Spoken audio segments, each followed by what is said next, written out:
Hello students, in this class of ours we are going to study circles. This is circles, name of the chapter. This is 10th chapter in mathematics of class 10th, circles. In this chapter we will be mainly studying what is a tangent and what are the different properties of the tangent. So to begin with, what we can do is, let me draw like this three circles and three lines. One line it is not touching, yet another line, and let me call this is yet another line. This is say PQ, this is also PQ, and this is also PQ.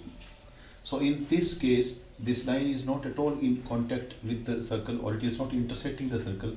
So this is one such line, and another line PQ is intersecting this circle at two distinct points A and B. So line PQ is called secant because it is touching the circle at two different points or two distinct points A and B. And this is the corresponding chord. If we bring the chord PQ to the right side, that is, we'll start bringing to here and then here, and finally we bring it here. So in this case the distinct point A and B will lie at one and same point. So both point A and C will coincide. When you started bringing it to the left of this side of the circle, the points started getting closer. To make this understand, I'll see it here. If you make a chord here, then A and B are here.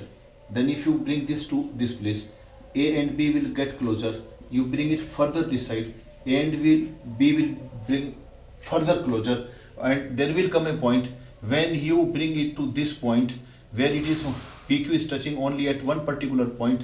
That particular point both A and B will coincide, and this PQ is called tangent to the circle. So please try to understand, the tangent is a special case of secant. If closely you try to understand what is secant and tangent, they are not different. Every tangent is a secant, or I can say tangent is a special case of secant, where the distinct point A and B of the corresponding chord just coincide. In other words, you can say secant will touch the circle at two distinct points, whereas tangent will touch the circle only at one point. And at this point, I will draw it again.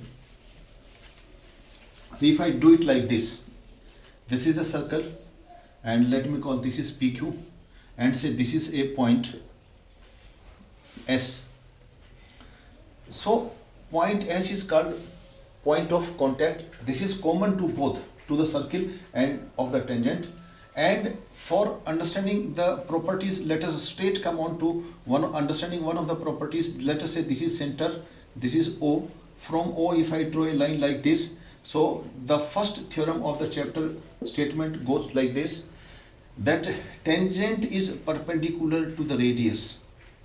At any point of a circle, if you draw a tangent, that tangent will be perpendicular to the radius through the point of contact. Once again, a tangent or any tangent at any point of the circle is perpendicular. This tangent, particular one, is perpendicular to the radius. This is OS is the radius at the point of contact. So this theorem, if we want to prove, what we can do is, we'll say, let us draw another point, that is OT.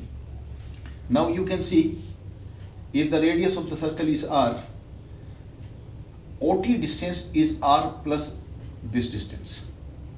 OS is just R.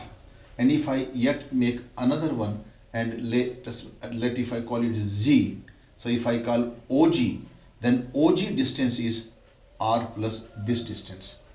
Any line that I draw from point on to the line PQ or tangent PQ is definitely greater than the OS. OT is greater than OS because OS is just R, whereas OT is R plus this distance. If I take this, I say OG is greater than OS because OS is just R, whereas OG is R plus this distance.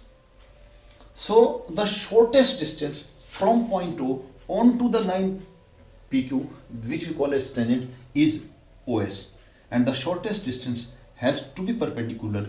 So we can say this beyond doubt that this tangent at any point of a circle is perpendicular to the radius at the point of contact or through the point of contacts. So that was our first theorem of this chapter.